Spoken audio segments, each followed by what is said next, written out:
The warnings are from the Attorney General. The warnings are from every media source out there, Susie Orman, Dave Ramsey, Clark Howard, you name it. They will all tell you that they're worthless investments. In fact, Dave Ramsey refers to it as a black hole. Okay, let's get down to brass tacks. That is a clip from tonight's News 3 Investigates half-hour special Inside the Pitch.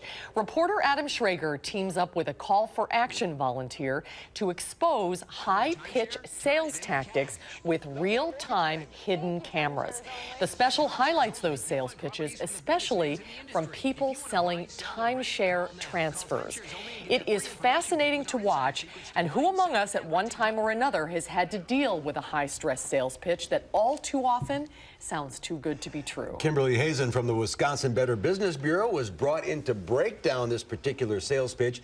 And Kimberly joining us now to share what we heard. Thanks for being with us. Thanks for having me. What things bothered you when you saw this pitch? What didn't bother me? Well, I think that we all like to operate on a very rational level in our brain, and high-pitched techniques, high-pressure sales techniques, by their very nature, tend to put us over into the emotional, irrational side of our brain, and trust me, that's when we make very bad decisions. I mean, just put yourself back at 13 years old. So what we want to do is analyze these techniques and understand that, we're talking about timeshares here, but this applies to anything. Anytime somebody comes door to door, anytime you're high-pressure sales pitch on the telephone.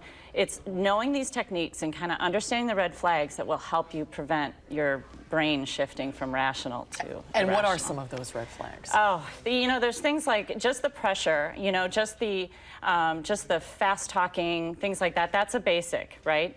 But we also have things like, well, I'm doing this for you. I came all the way out to your home. It's sort of that.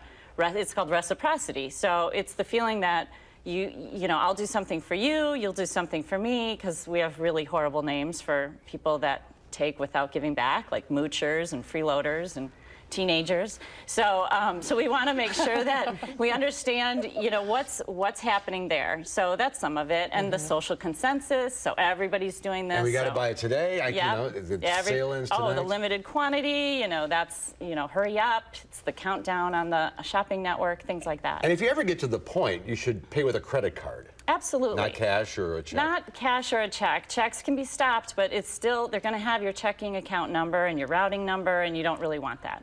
A credit card gives you a layer of protection, sometimes 60 to 90 days on that purchase, that you can dispute it with the credit card company. It's like this buffer of insurance almost for you. So it's definitely a safer bet.